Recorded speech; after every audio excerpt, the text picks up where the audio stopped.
तो बस बीच में चाय भर मिल जाए तो हमारा इंजन गर्म हो जाएगा।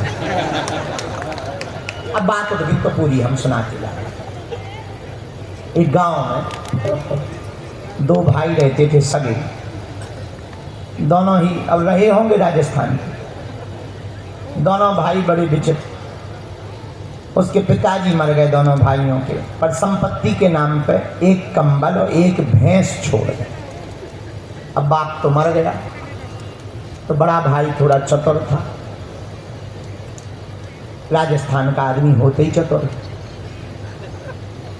तो सोचा कि चलो बंटवारा हो जाए। तो बड़ा भाई होशियार था, बोले बंटवारा कैसे करें। छोटा भाई सीधा साधा था, तो बोले सुन, दिन में तुम्हारा कंबल, रात को हमारा। छोटे भाई ने कहा भैया जो आ गया। सुन, भैंस एक है, अब काट तो सकते नहीं कि आधी आधी ले लो, तो एक काम करते हैं, आगे का हिस्सा तुम्हारा, पीछे का हमारा, गोबर हम डालते रहे। छोटे भाई ने कहा भैया जैसी आगे। अब बेचारा चारा चरवावे वो, दूध खावे बड़ा भाई। दिन में कंबल, अब दिन में कौन सोवे, दिन में कंबल बेचारा लिए बैठा रहे। रात हो गए, हाँ लाओ अब हमारी बारी है, सो दे रहे। आनंद के साथ रात को फुसर फुसर सोई बड़ा भाई। लेकिन एक दिन छोटा वाला हमें मिला। हम कहा बड़े कमज़ोर हो रहे आजकल, क्या बात है। बोले गुरुजी क्या बताएं, हैरान है, बड़े भाई ने हमारे साथ ऐसा किया। हम कहा कोई बात नहीं, एक मंत्र दे रहे, काम करिएगा। चूँकि तुम राजस्थान के हो, राजस्थान से हमारा बड़ा प्रेम है। बोले महाराज मंत्र दो। हमने एक मंत्र दिया, वो घर गया। जैसे ही दिन में कंबल मिला, हमने कहा एक काम करना, पानी में डाल देना और शाम को निकाल। बड़ा भाई आया, बोले कंबल दो, अब हमारी बारी आई। उसने कहा निकाल लो, वो डलाए। तो बड़ा भाई बोला निकम्मे हो गया, नालायक हो, ये पानी में क्यों डाल रखा है। बोले वाह, हमारी बारी, हमारा दिन, हम चाहे पानी में डालें चाहे दूध में डालें, तुम्हें क्या लेना देना।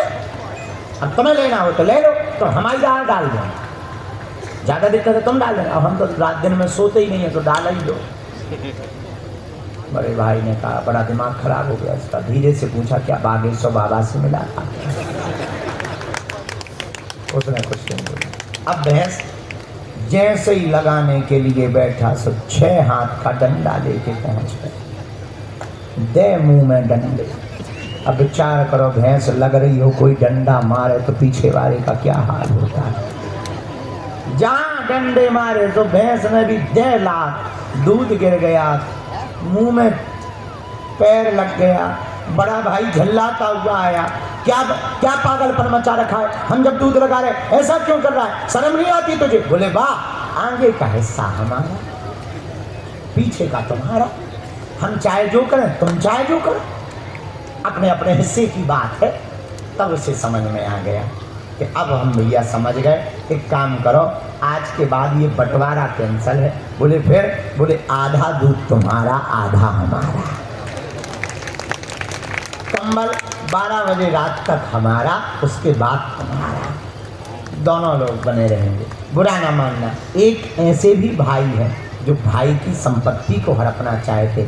एक राम और भरत हैं जो एक दूसरे को गद्दी पर बैठाने के लिए सर्वस्व अर्पण करना चाहते हैं। एक बात और बोले, कह दो, बोलो, अरे जोर से तो कहो।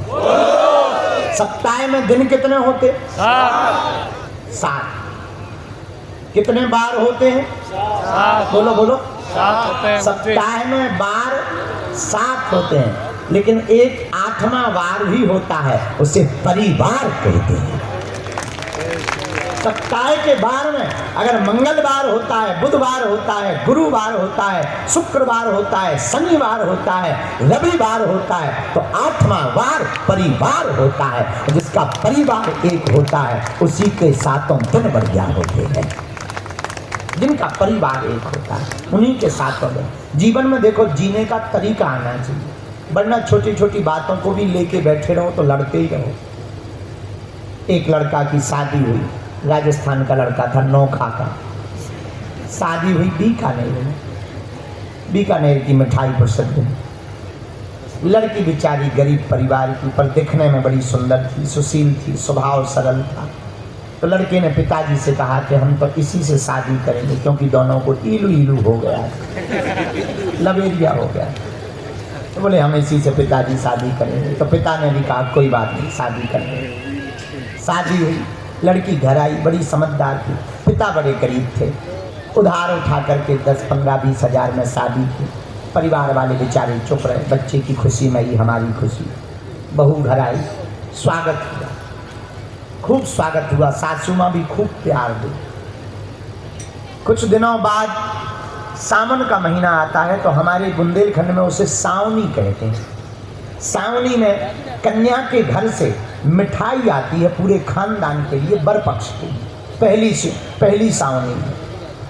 तो बिटिया ने अपनी माँ को फोन लगाया, माँ यहाँ परिवार बहुत बड़ा है, 13 भाई है, ताऊ चाचा उंगाराम जी है, मंगाराम जी है, इनका भी बड़ा परिवार है। हर घर के लिए 5-5 मिठाई के डिब्बे लगे और तुम भेज देना। माँ ने कहा बेटा अभी अभी मैंने उधार उठा करके शादी की, तेरे पिताजी कुछ करते नहीं। बिल्कुल सत्य घटना बता रहे हैं, हम जोड़ जरूर यहाँ से रहे, पर ये घटना सत्य घटना थी। बेटा अभी अभी पिताजी ने उधार उठा करके तेरी शादी की, रुपया तो है नहीं, कोई और उपाय बता। माँ 5-5 डिब्बा न सही 1 डिब्बा हो जाए, पर लगेगा तो। उसने कहा हम देखते हैं। बेचारी माँ पड़ोस में गई, गांव में गई, 500 रुपया उधार उठाया। 500 रुपया में उस जमाने में 10 किलो मिठाई आ गई, और मिठाई की जरूरत थी 100 किलो। तो बेचारी 10 किलो मिठाई उसने भेजी। ओ भाई, बहू सोचने लगी कि अगर 10 किलो मिठाई आएगी तो सासू माँ बड़ी लड़ेगी, गाली बकेगी, नाक कटेगी।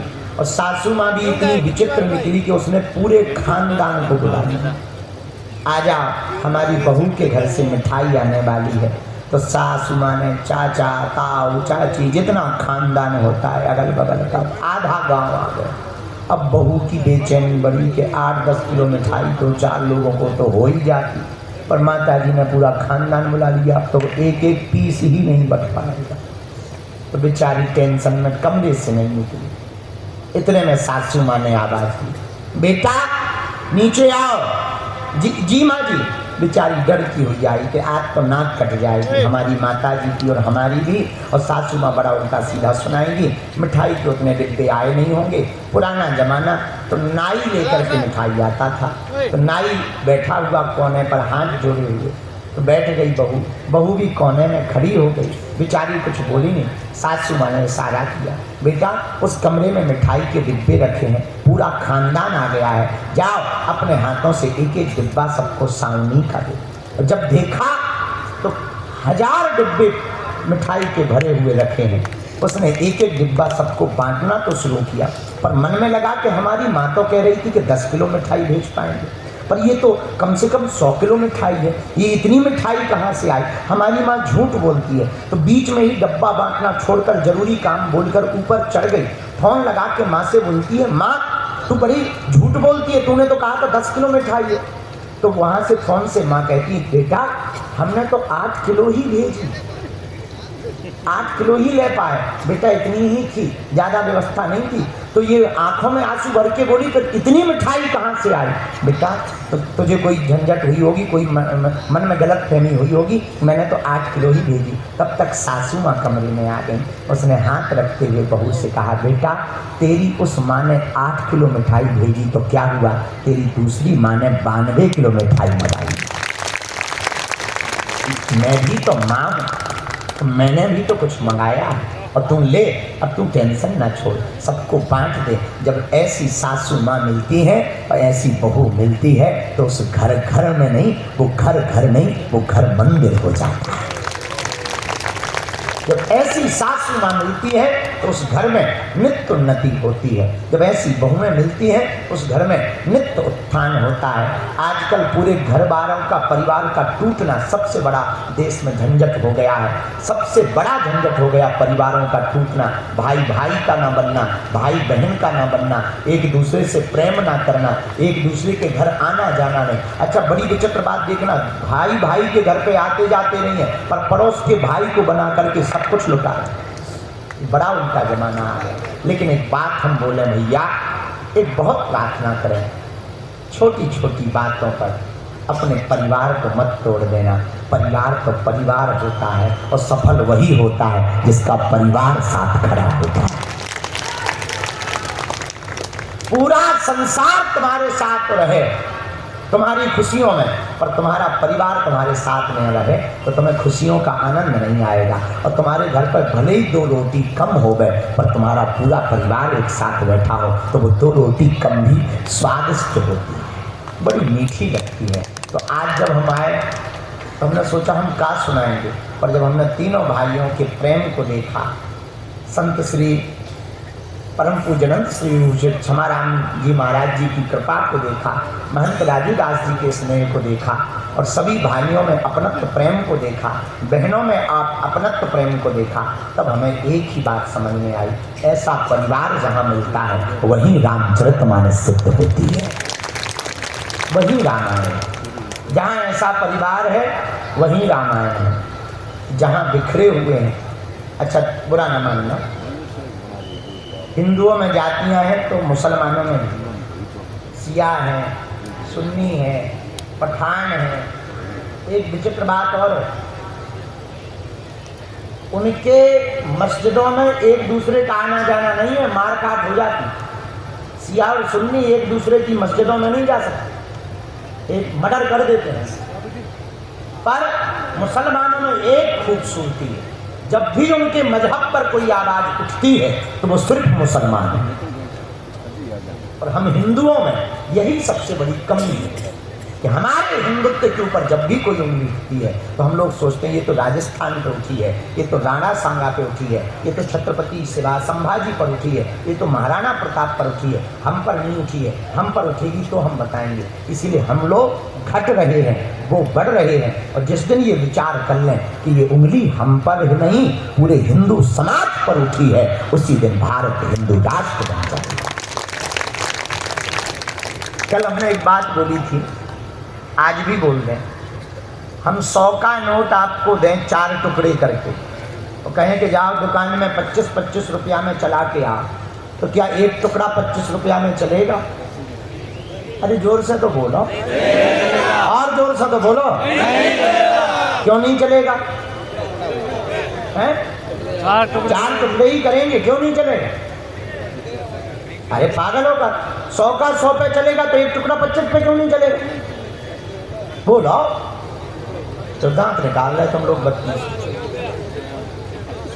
100 के 4 टुकड़े कर दो तो एक टुकड़ा 25 पर नहीं चलेगा, क्योंकि वो अलग हो जाएगा। अलग हो जाएगा तो भले ही उसकी कीमत जुड़ने पर 100 हो, पर अलग होने पर 1 पैसा भी कीमत नहीं बचेगी। ऐसे ही हिंदुओं, अगर तुम अलग हो जाओगे तो तुम्हारी 1 पैसा कीमत नहीं बचेगी, लेकिन तुम सब हिंदू एक हो जाओगे तो कोई तुम्हारा बाल बांका नहीं कर पाएगा, कोई मिटा नहीं पाएगा, कोई तुम्हें तोड़ नहीं पाएगा, कोई राणा सांगा पर उंगली नहीं उठा पाएगा, कोई छत्रपति वीर संभाजी पर उंगली नहीं उठा पाएगा, राम के होने का कोई सबूत नहीं मांग पाएगा, कृष्ण जन्मभूमि के लिए हम लोगों को लड़ना नहीं पड़ेगा। और सबसे बड़ी बात है, हम एक बात बहुत दावे के साथ इस मरुस्थल की भूमि पर कह दें, इस नौखा की भूमि पर कह दें, जितना हमें मुसलमानों से, यहूदियों से, पारसियों से डर नहीं है, उतना वर्तमान में हिंदुओं का चोला ओढ़े हुए उन दोगले हिंदुओं से डर है जो खाते हिंदुत्व का है लेकिन गाते पाकिस्तान का।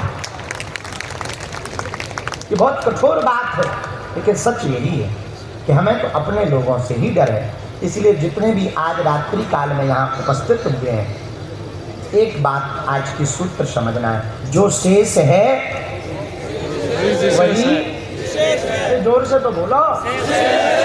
जो शेष है वही विशेष है। तो जितना जीवन शेष बचा है उसको ही हमें विशेष बनाना है। क्या बनाना है? विशेष बनाना है। दूसरी बात समझना है। दूसरी बात हम नहीं कर रहे, कौन करवा रहा? जोर से बोलो। ऊपर वाला। अरे जोर से तो बोलो। भगवान करवा रहा। करते हुए हम दिखाई पड़ रहे, पर कौन करवा रहा? ऊपर वाला। भगवान करवा रहा। उसी प्रकार अभिमान में नहीं भरना है, हम लोगों को भरना है तो भगवान से भरना है, अभिमान से नहीं भरना है, भगवान से भरना है। बोलो सीताराम। कुछ लोग अभिमान से ऐसे भर जाते हैं कि ऐसे लगने लगता जैसे दूसरा रावण चला रहा। थोड़ी सी उपलब्धि मिल जाए, थोड़ा कद मिल जाए, थोड़ा पद मिल जाए, हनुमान जी ही बचावे, ऐसे लगने लगता जैसे द्वितीय रावण प्रकट हो गया होगा। पर एक बात और कह दें, अहम की अकड़ ज़्यादा चल नहीं सकती, मौत की घड़ी कभी टल नहीं सकती। लूट कर दौलत भले ही जमा कर लो, पर पाप की कमाई कभी फल नहीं सकती। इसलिए हमें अभिमान में नहीं भरना है। किसमें भरना है? स्वाभिमान। भगवान में। जोर से बोलो।